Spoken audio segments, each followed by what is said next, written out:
अरे जोगी है बनई के रह कथी लगिया लग गे सखिया रह के जे नहीं रह तकिया हमरा आना लग गे सखिया ए गे सखिया ए गे सखिया ताली बजाओ एक बार सब गोटे के बाद दोसर कलाकार थिन अरे हमरा दे ले अरे हमरा दे ले अरे हमरा दे ले गांव में पैसा सर धुआ पंजाब जाके बैठ हमरा दे ले घर में पैसा सर धुआ पंजाब जाके बैठ जोगी है बनई के रह कथी लाबिया लग गे सखिया रह के जे नहीं रह तकिया हमरा आना लग गे सखिया ए गे सखिया अरे हमरा दे ले अरे हमरा दे ले अरे हमरा दे ले काम में पैसा सर धुआ पंजाब जाके बैठ हमरा दे ले घर में पैसा कोई बना पंजाब जाके बैठ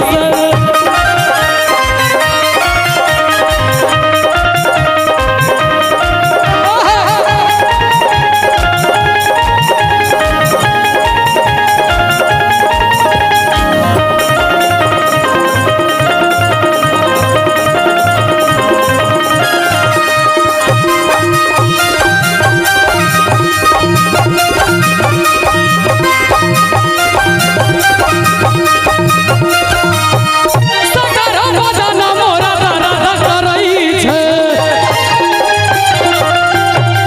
भीतरी बुखार जाने लगल रहई छे सकर बदन मोरा दर्द करई छे गे सखिया भीतरी बुखार जाने लगल रहई छे गे सखिया ई 20 रुपया गुटखा खाला दै छियै यौ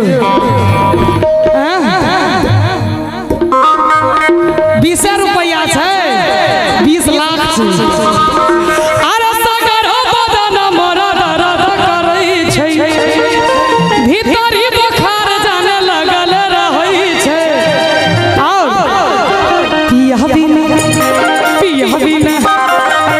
बिना हेतै नहीं गिला सर धुआ पंजाब जाके बैठ पिया बिना हेतै नहीं गिला ओइ मनवा पंजाब जाके बैठ पिया बिना हेतै नहीं गिला ओइ मनवा पंजाब जाके बैठ पिया बिना हेतै नहीं गिला ओइ मनवा पंजाब जाके बैठ एकटा गीत के फरमाइश हमरा आयल है कुसुम रंग सरिया राजा जी सेठ लागल करिया राजा जी कि वहाँ छोड़ के शहरिया आहू वहाँ छोड़ के शहरिया लेने आया बोए गो सड़िया कुसुम रंग सड़िया राजा जी सेठ लागल करिया राजा जी कुसुम रंग सरिया राजा जी सेठ लागल करिया राजा जी आहू वहाँ छोड़ के शहरिया आहू वहाँ छोड़ के शहरिया लेने आया बोए गो सरिया कुसुम रंग सरिया राजा जी सेठ लागल करिया राजा जी कुसुम रंग सड़िया राजा जी सेठ लागल करिया राजा जी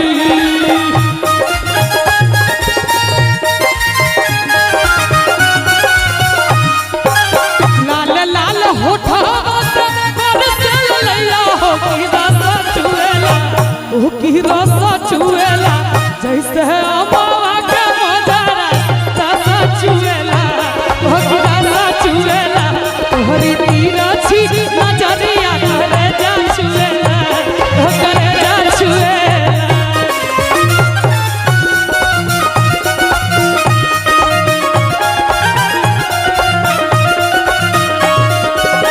निक चीज की नब पिया भले लागे नाम यो नहीं तो वीडियो कॉल करब जाकर दुकान यो